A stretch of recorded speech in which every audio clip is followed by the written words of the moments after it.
ચારે બાજુ માત્ર ને માત્ર પાણી।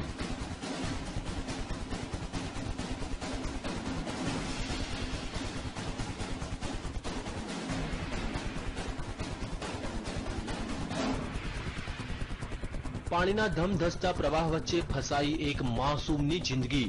મોતની લહેરો વચ્ચે જીવન અને મરણ વચ્ચે ઝોલા ખાતી માસૂમની જિંદગી। શું આ માસૂમ પોતાનો જીવ બચાવી શકશે ખરો?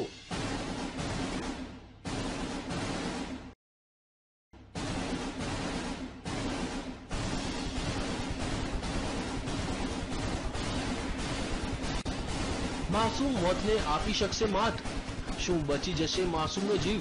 આ દ્રશ્યો છે મધ્યપ્રદેશના ભોપાલના ડિડોરીના, જ્યાં 2 વર્ષનો એક માસૂમ બાળક ફસાયો છે ધમધસતા પાણી વચ્ચે।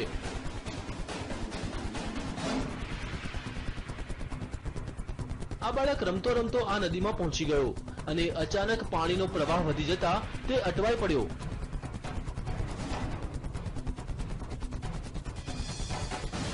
લહેરોના આ તાંડવને જોતા ભલભલાનો પસીનો છૂટી જાય, પણ આ માસૂમ લહેરો વચ્ચે લડી રહ્યો છે જંગ। જિંદગીનો જંગ।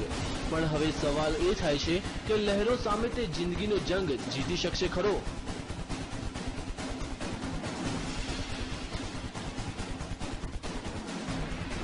તેને કોઈ પણ ભોગે પોતાનો જીવ બચાવવો છે। તેને નદીના પ્રવાહની કોઈ પરવાહ નથી। તે તો તોફાની લહેરોને આપી રહ્યો છે ટક્કર।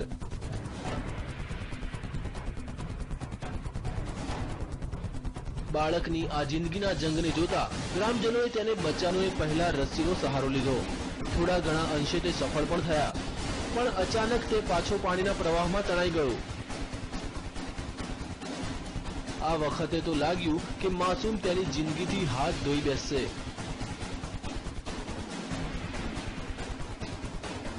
પણ ગ્રામજનોએ હિંમત ન હારી અને નદીમાં ઝંપલાવ્યું અને તરતા તરતા માસૂમ સુધી તે પહોંચવામાં સફળ થયા। અનેક પ્રયાસ બાદ તેઓ આ માસૂમની જિંદગી બચાવવામાં સફળ રહ્યા। Bureau report, TV9।